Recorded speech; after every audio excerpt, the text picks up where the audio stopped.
Hello, dear passenger. This is your captain speaking, and we are about to take off for another episode of Adventulina.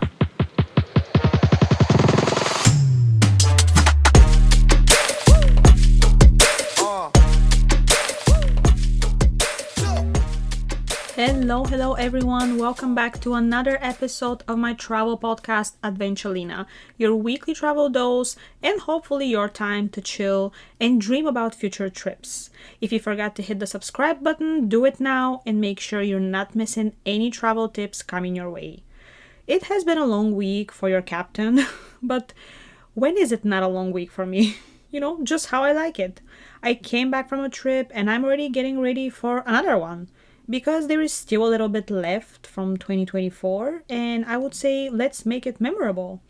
And with my biggest hobby being creating memories, I'm just staying true to myself again, and I'm spending my November working on that hobby. I mean, if I think about it, I'm pretty much spending my life working on that hobby, but hell yeah. That's why it's a hobby, right? Well, more like an obsession at this point, but who cares? You gotta have one of those too. And there is nothing that brings me more joy than looking at my calendar, knowing that a travel day is approaching. Gives me that sense of purpose. Budget traveling has allowed me to travel more often and to experience these short comebacks at home before I take off for my next destination. I would always pick 12 budget destinations a year rather than 2 or 3 luxury ones for the same period of time. And hey, nothing wrong with enjoying the luxurious ones, let me be clear. It's just not really what I'm looking for. If I remember correctly, the last time when I actually went somewhere to just enjoy the hotel premises and to not do anything really was maybe 9 years ago on a trip to Turkey, which is the best all-inclusive destination in Europe, in my opinion. I was there for almost a week, and believe it or not, I did not have any itinerary whatsoever. I was planless, is that even a word? Planless? I guess it is. And the only scheduled events were, the hotel meals that kept happening every 2 hours. That's right, that was the only time I went abroad and I allowed myself to not have a plan and to go with the flow. Although the flow was just constant eating and staying at the beach or the pool. A big reason for me not having a plan back then was not just the nature of the trip, I just wanted to chill, but also the fact that you don't really have to leave the hotel on an all-inclusive vacation. You have everything inside, so why would you leave? Where would you go? Also, where we were in Turkey, we were kind of isolated and there wasn't much around us anyway. I remember though, we went to Bodrum downtown one day and, still walked a little bit and shopped, got a hint of the town itself. So maybe sometime in the near future, I would agree to do another trip like this. I don't know, I guess since it's been 9 years, let's make it once a decade, huh? I would think about it. Anyway, I just came back from Lake Tahoe and I feel like this has become the only destination that I don't prepare myself for ever. Lake Tahoe is one of my annual destinations. It's about 4 hours away from San Francisco, and I have been lucky enough to visit it at least once per year for the last 4 years. I think this was my 5th time there. Maybe because I know I will eventually go back, I just don't feel the pressure of exploring that much at once. Plus, depending on the season, activities there can be very different. I even remember one rainy trip where we literally stayed at the lodge the whole time, just chilling and playing games, relaxing, and literally leaving just for food or to go to a restaurant. So, with all the complaining from the heat that I've been doing for the last couple of episodes, I really was impatient to go to Tahoe this time. I knew the weather there was going to be exactly what I wanted. I was, checking the forecast every day, and I was excited to finally put on a winter jacket. Finally. About 10 days before we head off, I even spotted a small chance of snowfall on one of the days during our stay, but I, quickly just lost hope as it disappeared the next time I checked. So, because there was a really good party on Halloween with a DJ that I've been waiting to see, I had to pack my shit before leaving to the club and have everything ready because I was gonna leave shortly after I would come back home from the party. And thank God I packed in advance because I got home super late, and by the time I was going to bed, I only had about an hour and a half until my goddamn alarm was going to ring. Honestly, I was pretty tired, and when I heard my phone ringing, I wasn't sure where I was. I just had this moment that happens to, all of us once in a while. You just wake up and you're like, where the hell am I? Like, what is going on? Like, was I napping? Was I sleeping? What day it is? Like, this was me on Friday morning. Like, I had my eyes half open and I couldn't decide if I was in Bulgaria or San Francisco or the club. I don't know. It took me a second. But the second I remembered who I was and why I was getting up so early, I got fully awake. Because what other thing can get you so excited that you would want to wake up before the sun is up? Like, honestly, what other thing can you be excited about when it's dark outside? What would make you voluntarily get your ass up before dawn? That's right, it's traveling. It has always been traveling. So I got my ass up after an hour and a half of sleep and we left for Tahoe. Immediately after we arrived, I was already even happier because once I stepped outside of the car, I felt the cold and I was like, yes, finally. And also, it's not just because I wanted some cold. Just being in Tahoe after October gives you this vibe that kind of requires cold weather, you know? We had one of the apartments in the lodge, so we were all together, all of us, chilling at the fireplace. It was magical. I wouldn't enjoy it so much if it was warm outside for sure, and maybe we wouldn't even have it on if it was warm outside. We cooked dinner the first night, we went for a ride around the town, and then we played games and stuff. And all of a sudden, I took a look at the big window we had, and what do I see? Snow. It was snowing. I was ecstatic. I wanted to experience some cold. I was tired of the heat. I was dreaming to see some snow, but I didn't know if it was gonna happen. And when I finally was okay with the weather just being cold, it happened. What's so exciting, you ask? Well, I used to live in a country with 4 seasons, and as a child, I experienced pretty cold winters with lots of snow. And this is how I remember my childhood. So, to live in California, in a city with no winter and snow, and a place where they put holiday decoration on palm trees instead of Christmas trees, yes, it is exciting. It makes me reminisce about the old days. It makes me want to be warm and cozy on a freezing day when you're just home and have nowhere else to be. And for the last 4 years, I have seen snow literally 3 times. Yeah, 4 years ago on my first trip to Tahoe, one more time earlier this year in Alaska. Nothing excessive though. You remember how I got there and the season was closed earlier because of the unusual heat. And then now at Tahoe again. So I'll take anything. Even if the snow didn't really stay until the next day, I was happy just to see it, even for a little bit. But anyway, over the weekend, we drove around the lake, pulled over to, check out some vista points, which basically is every single spot around Lake Tahoe, because yes, it is that beautiful. This place is honestly like a piece of heaven. I remember when I was on my last job in Bulgaria, sending students to the US for summer work and travel program, the people that we would send to Lake Tahoe always wanted to go back. Like, they almost never wanted to switch destinations for their next summer. They just loved it there. And the first time I visited, I understood why. Like, the expectation bar was pretty much set up really high. I had heard hundreds of stories about Tahoe. I had seen multiple videos and photos from my clients, and I felt like I already knew the place. But life is even more incredible than any photo can capture. We also went to Sand Harbor, probably the most popular beach at the lake. It's on the north side. We also went to Tower Creek for bear watching. This is a popular spot for bears to catch some salmon, and although we didn't see any bears there, we saw one on our way back, just aside of the road. Overall, super fun weekend, 3 days. And here's the moment to mention that everywhere I go, if it's one night, I can go with a gym bag. But if it's more than one night, good old carry-on, no matter what. Like, I may not have enough to fill in a carry-on on a 3-day trip, but I will always take it. It's something like an unwritten rule for me. Like, if you're gonna stay more than one night, suitcase. Less can be done in a big bag. So for this 3-day trip, I of course took my carry-on.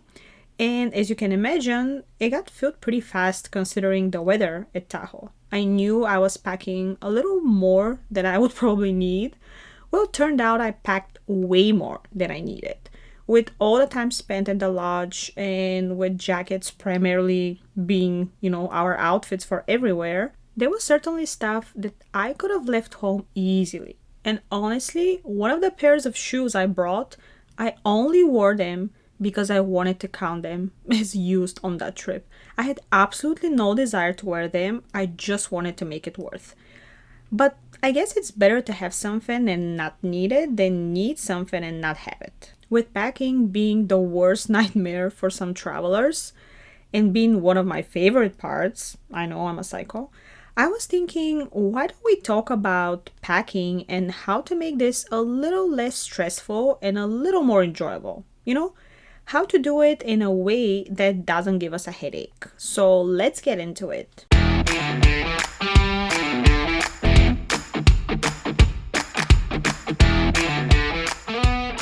There are two kinds of people on this planet.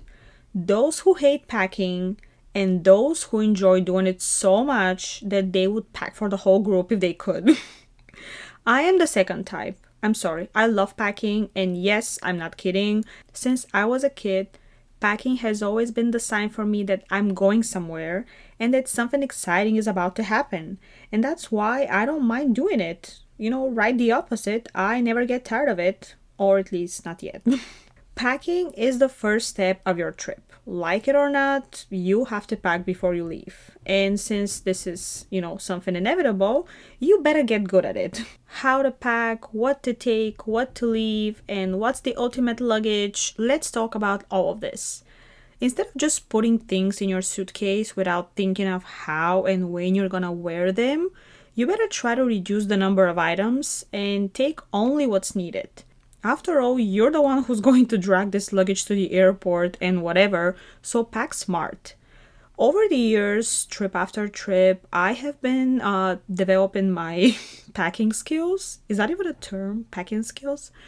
And it's crazy how many hacks and tricks you have when you travel frequently and you experience all kinds of different situations. And I know it took me a while to learn all that, but I would rather share it with you guys now. And this way, maybe some people don't have to waste the same time as me to realize some life-changing and really important things for every traveler. So, passing the wisdom, Passing wisdom and how to fit everything we want in limited space. First of all, how about we start from what to pack? I know, my friends. I know, your head is a mess when you have to decide on what to take. Thinking of the weather, thinking of different types of clothes, thinking of what's comfortable and what's appropriate. You just sit there in the middle of your closet and you go through all the things you possess and nothing looks appropriate to take. We all have been there. Yeah. The easy way for me to do it and the best way to decide on what to take in minutes is to really just think of the type of vacation, the duration of it, and the weather. Once you know that, half of your clothes are off the table. You're not going to bring a night dress on a road trip in a national park. And you're not going to take hiking shoes for a weekend in Vegas, let's say. Once you know what type of trip you're going on, check the weather there. And check it specifically for your dates, of course. Even if it's going to be hot, always get at least one long sleeve jacket or something to put on in case it's a little chilly, Even in the hottest destinations, hot weather means ACs with low temperatures everywhere. Years ago, when I went to the United Arab Emirates, it was so hot even in December, but I was carrying a jacket everywhere because once we entered any kind of mall or store or even bus stop, yeah, their bus stops have ACs, it was freezing cold. Like, the difference in the temperature was insane. You can easily get a headache from such a big change. So always a jacket. Also, You may leave from a cold place, and even if you're going to lie down on the beach for 5 days, you may still have, a cold arrival back. So, the type of vacation and weather. After that, think about how long your trip is. Of course, the longer, the more things you will need, and vice versa. Knowing how many days you're going somewhere for gives you the approximate number of outfits you need. And that's something super simple, but very important and very underestimated. And this is probably my rule number one. Don't pack clothes, pack outfits. What's the point of just throwing random things in your suitcase without knowing how you're going to combine them? How are you going to mix and match? I know you like that hat and it's gorgeous, but are you gonna wear it with whatever you brought? Like, did you bring anything that this hat goes with? You know what I mean? So instead of packing jeans and pants and this and that t-shirt, think of how to match them and how to make more outfits with less items. I hope you're not going there just for the photos, but if you're maybe a model or you're going to be professionally photographed, I would assume you may need an extra suitcase just to carry your outfits, and you're gonna pack way differently. But back to other people, think of clothes that can be worn with different things. Those nice jeans can be worn with a t-shirt, a top, or maybe this top can be worn with a skirt and with some pants and a thin cardigan, so it looks completely different. Variety does not always mean more items. It can mean the same items just combined differently. Knowing your dates and the number of days and nights gives you a clear expectation of how many outfits you need. If your plan is too busy and you're gonna be out all day long, you're pretty much setting yourself up for one outfit per day. If you have night plans, dinner reservations, bring some appropriate outfits for that. Maybe you're planning on going to a nice restaurant to spoil yourself at least once.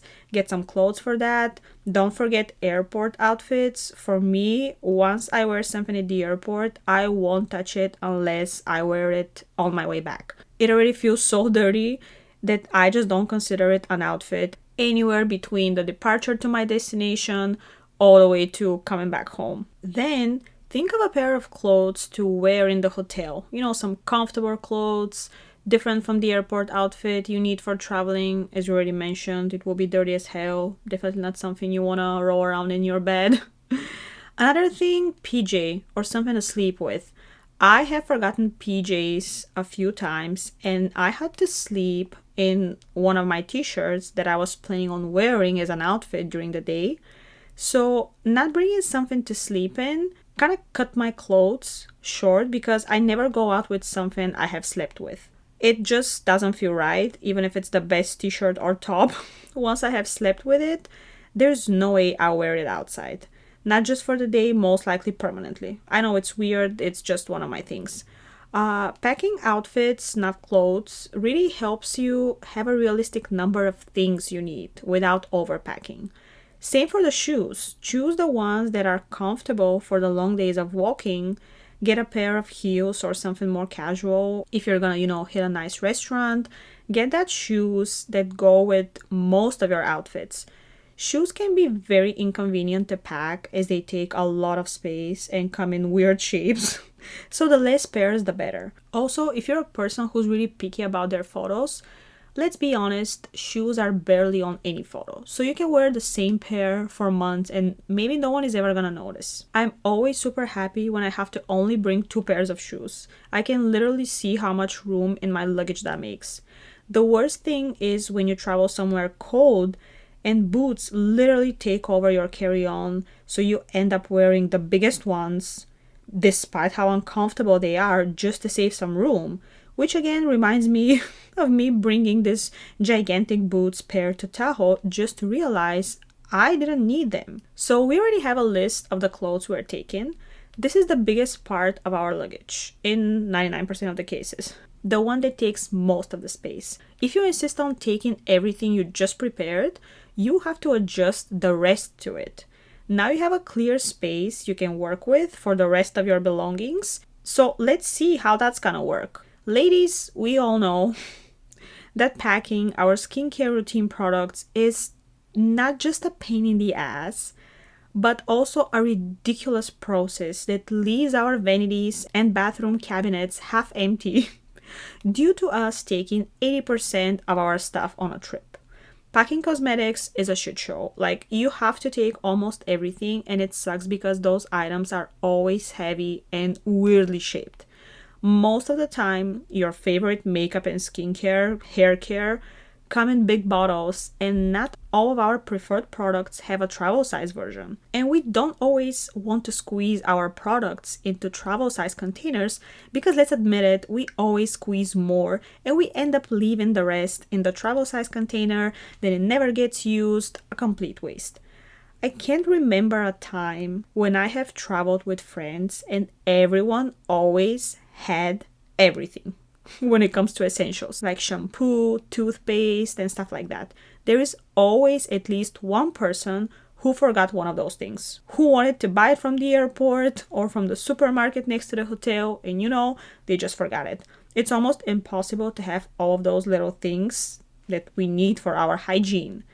The thing that works best for me is this. Instead of looking at my products and taking everything I use and putting it in my luggage, I go step by step through my routine. Okay, I go to take a shower. What do I do? What do I use? Body wash, sponge, body scrub, etc. Take all those. Then I'm gonna wash my hair. What's my routine for that? Shampoo, conditioner, mask, spray. Take all of them. After shower routine, what do I do? Body lotion, body cream, whatever. Skincare, the same. Just do your packing based on your steps and the products you use during them. Pack. Just pack it. Back to the duration of the trip. If you're only going away for the weekend and you had just washed your hair and you're one of the people with extremely dry hair like me, you're not gonna need those products for the weekend. Why drag all the hair wash products when you know you're not gonna use them? They're the heaviest and the biggest. I know almost every hotel provides those essentials, but the shampoo you will find in your room most of the time is very cheap and low quality. And if you're strictly sticking to a specific brand or ingredients, or you have a sensitive scalp, don't risk. Always bring your shampoo. Basically, go through your routine and all the products that you use throughout the day and pack them. You have the same routine there, so that's what you need. It would be ideal if you have travel size items of your regular products, so you can just bring them instead of taking the big bottles.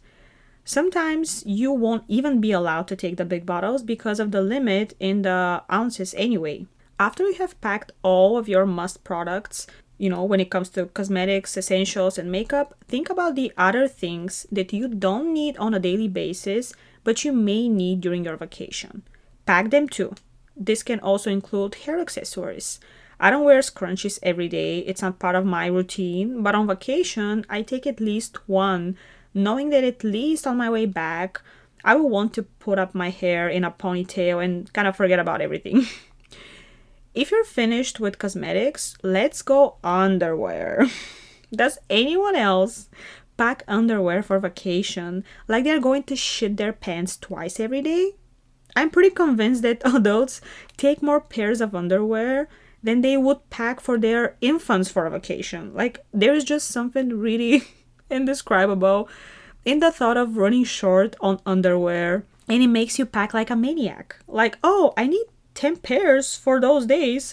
Let's take 17 just in case. You know what I mean? The urge of overpacking underwear is inevitable. You can never help it. So regardless of what I'm gonna say, just do your thing. I know you're not gonna listen, so just do your thing. For girls, this part of packing comes with bras, with many other extras, so the list gets longer. Socks take more space than we would want them to, but throw just 5 extra pairs just in case, just like the underwear. After I have prepared my outfits, my cosmetic essentials, and I have overpacked, obviously, the underwear, I go to accessories. A small jewelry case is super helpful for traveling with your earrings, necklaces, rings, and stuff. It doesn't take much space and it keeps them separate and not tangled. Some people also use pill cases, for example. Another of my rules when packing, which I think is pretty simple but really helps me gather everything faster. So before I start packing, I make sure there is nothing on my bed. Then I start taking clothes that I need for my trip from my closet and I just throw them on the bed. As I progress with packing things from my closet, I just keep throwing them there, and this way I know everything that is on the bed needs to go in the suitcase. It really helps with being realistic about how much you can take because trust me, once you see that pile on your bed growing like a monster, you will control yourself and you'll be more careful about how much you're gonna throw on. The other thing that this bed technique helps me with, that sounded nasty by the way, is not missing anything that I was planning on taking. Because let's admit it, packing is a chaos. Things get mixed up with stuff you're not planning on taking, and you end up either bringing something that you didn't want to or forgetting something. Having everything you need on your bed with no other stuff makes it easy to pack and know nothing is missed and nothing extra will be in your suitcase. Everything on needs to get in. My third and very important rule is play Tetris. For real. People think I joke when I say it, but packing is no different than playing Tetris, guys. I swear, spending countless hours on that freaking game as a kid finally paid off, and I can say, yes, that actually helped me in life, which I cannot say about some things we even learned in school, you know? But anyway, packing is, after all, a Tetris game. And maybe because I loved playing Tetris so much as a kid, I started loving packing game too. It's pretty much the same thing, but bigger. With real size objects, you know. Once you start putting everything in your suitcase, there will be space here and there to use. So you gotta be good at that game and put what fits best. I don't wait to gather all my stuff and then to start packing. When I'm ready with the outfits, I put them in. Then one by one, as I get ready, I add stuff. This way you have a real understanding of what's left as space. A lot of people use packing cubes. I don't necessarily think they are a must. I think if you know how to place your items in a suitcase, you will be fine without using packing cubes. They don't make much difference space-wise, I would say. The bigger benefit from them is that your stuff is organized and it's easier to find things later when you arrive to your destination. I, for example, don't use packing cubes for my clothes, but I do use some small bags or toiletries bags. For sure, one for my underwear, socks, PJs, and stuff like this. For my makeup and toiletries, I use one of those bags that open and has two pockets along with a middle pocket. Not sure if the description will ring a bell, but I'm sure you guys have seen it. They're really cool, super convenient. You can use the handles to put them on a hook and you have all your stuff on the wall. And because the inside part of the bag is made from plastic, you can see everything and it takes only a second to find stuff. I love this bag and it's one of my travel accessories that I'm not planning on changing anytime soon. I used to roll my clothes. I was convinced at first that this saves me space. I saw it somewhere maybe 10 years ago and started doing it, but it wasn't a while until I realized that the only good thing coming from rolling your clothes before packing is that they don't get wrinkled. Other than that, it takes the same space, if not even more. Plus, you can't really roll everything, honestly. Imagine rolling a really thick sweater or something super long. Like the rolls get insanely big, it's like a ball, so it's pretty inconvenient. When I have a lot of shit, especially if I travel to a cold place and I need thicker clothes, I usually just place them almost one on top of another. No folding. Imagine just putting a sweatshirt on the bottom of your suitcase, with of course the sleeves tucked around. The more you fold thick clothes, the faster you will fill your suitcase. Place them on top of each other as a really neat and nice pile, I would say, where the sleeves will just fill the gaps of what's left in the suitcase. I don't know how to explain it. Maybe I should take a video. Sometimes, if I don't have big jackets and stuff, I put tote bags or hats or towels, stuff like that, in between. So when I close my suitcase, those items kind of go in the middle and fill in the gap between the two parts of my suitcase. I know a lot of people pack shoes first and put them on the bottom of their luggage. I usually do the same, but I divide each pair and pack both left and right shoes individually in their own plastic bags. This way I can split them and use whatever gaps I find in the suitcase. I hate traveling with a pair of big shoes because sometimes I will have to either put them in my backpack and kiss goodbye a lot of space, or I have to wear them just so I have more room, and of course, they're super uncomfortable to stay with for hours. Once I'm ready with basically everything, I put the biggest clothes on top. There's always room, as I said, in between both sides of your suitcase. You can always stretch it out a little bit more or use the outside zippers to give yourself an extra inch. That's how I carry my big jackets because, of course, whatever big I have, I will wear it at the airport so it doesn't take room in my luggage. But if you have a few big things because you're going somewhere really cold, it's gonna go in the middle of your suitcase. And it gets super wrinkled because, imagine how squeezed this thing is and for how many hours it's gonna be there, but it's all good. At least it's there. All the things like electronics, wires, I put them in my backpack. I would say it doesn't matter to me if I have a carry-on or a big suitcase. I always have a backpack. And I always think of this backpack as here's where I would put the most important things and also the things I will need during my flight. I may have a carry-on chilling over my head, but I'm not getting up and I'm not looking for anything in it. This is too much work and I'm too lazy, especially on flights. You just can't make me do it. I want everything literally a foot away from me. So what I put in my backpack, my laptop, sometimes two of them. If I go somewhere for over 10 days, all my wires and adapters are packed in their own bag. I have a notebook and a book most of the time, a pen, my headphones, a perfume, to be fresh all the time. Plus, I don't want to think about it leaking in my suitcase because it can happen in both carry-on and also checked luggage. One time I remember on my way back from the States to Bulgaria, I asked one of my friends to take a couple of my toiletries because I didn't have room, and one of them opened and spilled all over her stuff. I felt so bad. I think it was some hair product, maybe even a conditioner, so it was even harder to clean. Oh, this reminds me, after this happened, me asking my friend for a favor and then fucking up her stuff, I started using a piece of tape on all caps so I can prevent the leaking. It was a little bit of a pain to tape all of this shit, but at least I knew I wasn't gonna deal with some kind of slippery explosion once I opened my luggage. And if you use a good toiletry bag, then the spill will be literally inside, so, one more reason to get one of those bags. Back to the backpack, I also usually put an extra pair of clothes, but nothing crazy, just yoga pants, a shirt, something like this. Depending on the type of flight, I may have a pair of socks, toothbrush, and other night routine stuff, for long flights. Snacks for sure. We know how cranky I get when I'm hungry.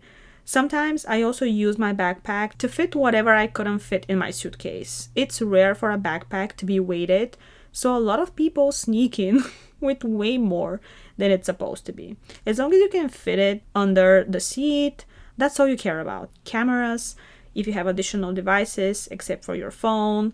I, for example, often bring my Polaroid camera. Sometimes I have a fanny pack in my backpack just so I can keep there my wallet, documents, portable charger, the most important things, This way I can quickly take it out of my backpack and have everything together. Maybe even put the fanny pack on myself. If you're only allowed one piece of luggage, just make sure the crew doesn't notice.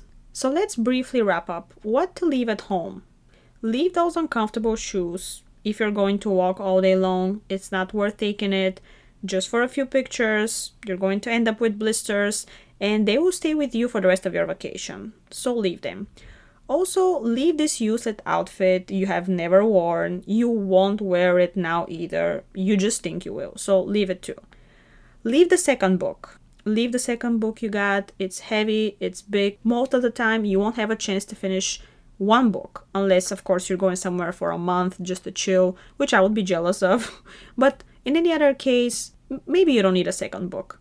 2 perfumes? Do you really need them? Some people use one every day for years, but when they go on a trip, they take a second one. Just in case, And the case never comes, never happens. Leave the bad mood and don't worry about the trip. Enjoy your vacation. Leave the expectations to see everything.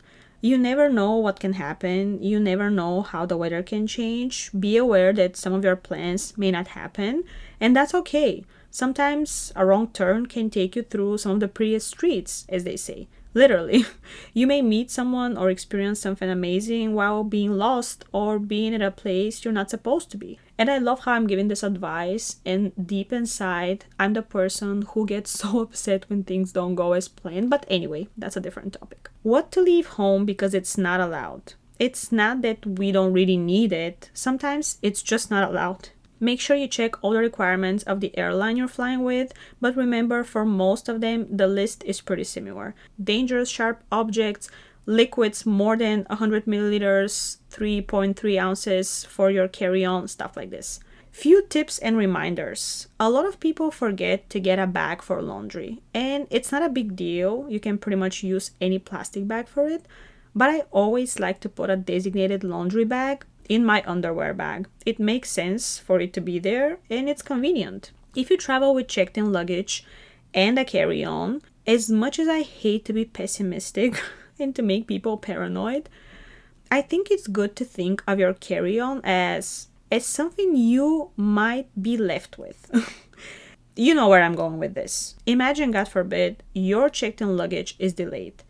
All you have will be your stuff on board, so pack smart. Make sure in case of unpleasant surprise, you have at least something to wear, or you have enough to replace what's in your delayed luggage. Hopefully you'll never experience that, but better prepared and not needing it than unprepared and needing it. I always recommend putting a list together for packing. If you don't travel frequently and packing is not your favorite thing, you may be overwhelmed and distracted to the point that you will forget something. Having a list always helps. I've shared before that I even use the same list on my way back just to make sure I got everything from the hotel, hostel, or wherever I stay at.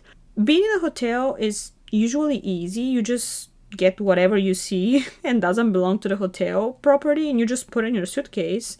But, let's say you're staying with friends or a hostel. Chances for something to get lost or forgotten are bigger, because it's not just an empty room you're leaving behind. Having a list for packing doesn't mean you have to start writing and not pack until you're done. You can start the list days, weeks in advance and make sure you keep adding, as the trip gets close. I constantly remind myself of some stuff, and I have these moments where I decide, oh, I'm gonna take this, but do you think that thought would stick if I don't write it down? No, it will be gone in 10 minutes.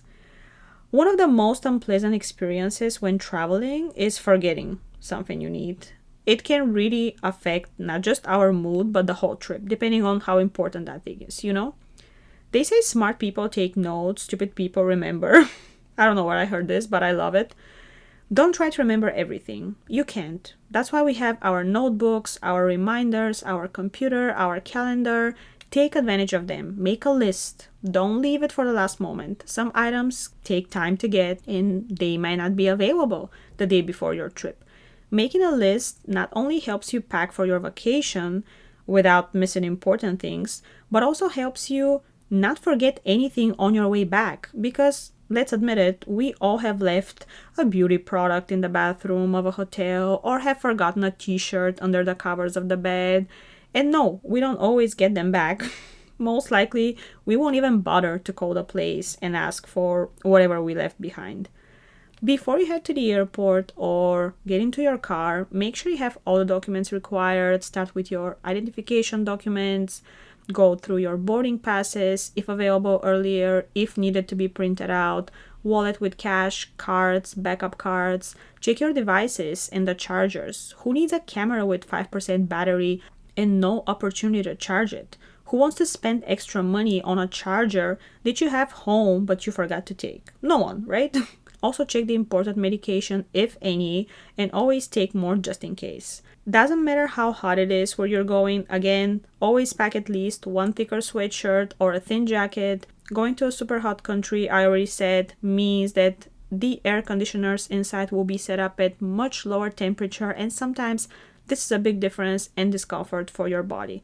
Also, the temperature during the day might be high, but sometimes, it will completely change after the sun sets down. And don't forget, pack smart, not hard. The phrase is, I will wear that for sure. I will definitely put that on with these shoes. We've all said it again and again until we reach our destination and see that half of our clothes are destined to stay right where we put them before our trip, in our suitcase.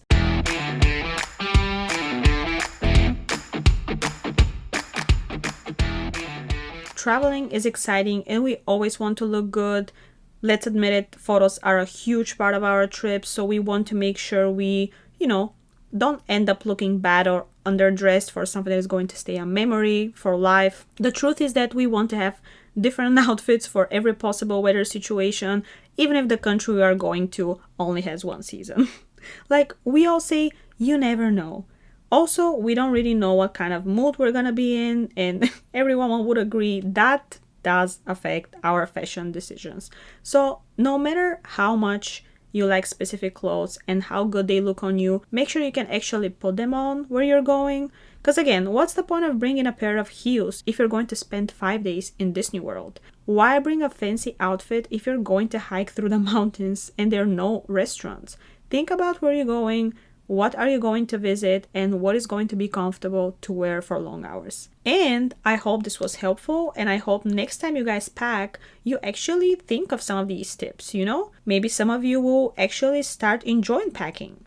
Knowing how to pack means more space for more stuff you can take. So instead of packing light because you don't have enough room, pack right. This will do the trick. I feel like a lot of people don't like packing because it's related with a lot of thinking and a lot of different scenarios being considered. But just like everything, if you have a plan, it's easier to know what you're doing.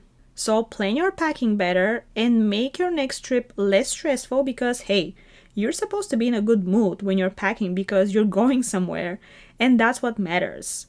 With that said, I'm going to wrap up this episode, so thank you guys again for listening. I remind you to subscribe to Adventulina on whichever platform you're listening, and thank you guys again for the support. I will see you soon for the next episode, which is landing shortly. Bon voyage!